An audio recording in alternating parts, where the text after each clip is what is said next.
They call me Jenny. And what I'm about to share isn't just a story. It's a warning. Ready? Let's begin. They say memories can't lie. They're wrong. 2 years of love, laughter, late-night walks under empty skies gone. Not gone in the way people mean when a relationship ends. Gone like she was never real. But she was. I remember her voice, her smell, the way her hand fit into mine. And I'm going to find her, even if I have to cross the world. The bar was too loud, too hot, neon bleeding over sticky floors, sweat on strangers' foreheads. I didn't want to be there. Andrew, my best friend, had dragged me out after his breakup. I was the support act, the wingman, the guy sipping overpriced whiskey in the back, while he tried to impress a girl with dance moves that looked like a bird defending its nest. And then a cold splash. Gin and tonic soaked my shirt. I looked up and she was there. Mary, wide-eyed, apologizing over and over. But all I could hear was my own pulse in my ears. She wasn't movie star beautiful, she was real. The kind of girl you'd imagine growing up next door to. Warm, familiar, magnetic. We talked until the music stopped, until the streets outside were empty.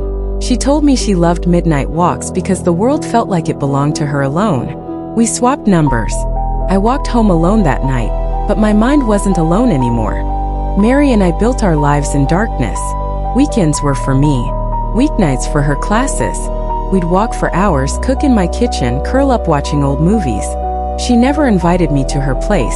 For roommates, constant noise, no privacy. I didn't push. She told me about her parents, both killed in a car wreck when she was in middle school. Raised by her grandmother until cancer took her too. Her voice cracked when she said it. I never asked again. It didn't matter. We had each other. Or at least I thought we did. She showed up at my door one night in tears, fight with her roommates. I made her caramel tea, the kind she loved, and before I knew it I was asking her to move in with me. Lease was ending. 2-bedroom place outside of town. I didn't care if she couldn't pay much. When she moved in, those first 3 months were heaven. Then the shadows started creeping in.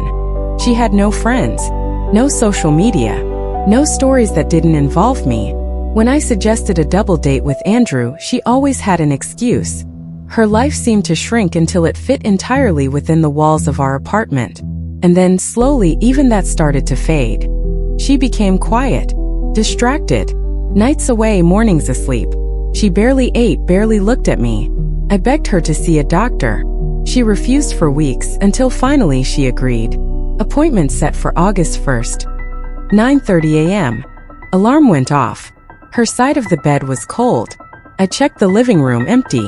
The car was still in the lot. I grabbed my phone to call her. And her contact was gone. I dialed the number from memory. This line has been disconnected. The silence in the apartment felt heavier than air. I called Andrew. Mary's gone, I said. She disconnected her phone. Who?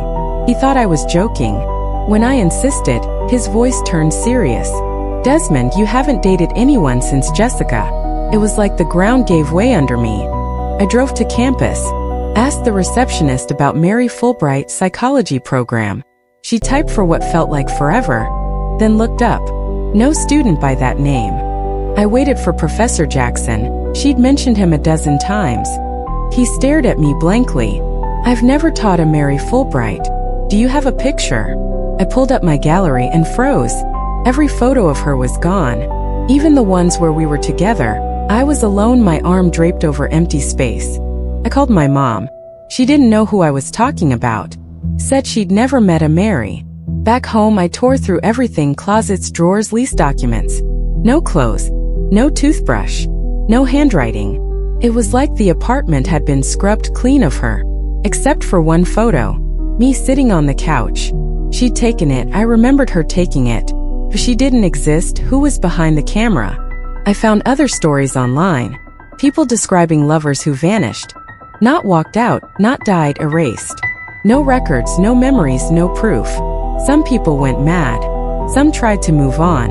A few of us are still looking. I'm flying to Peru tomorrow. A man there, Tom, says a shaman knows what's happening.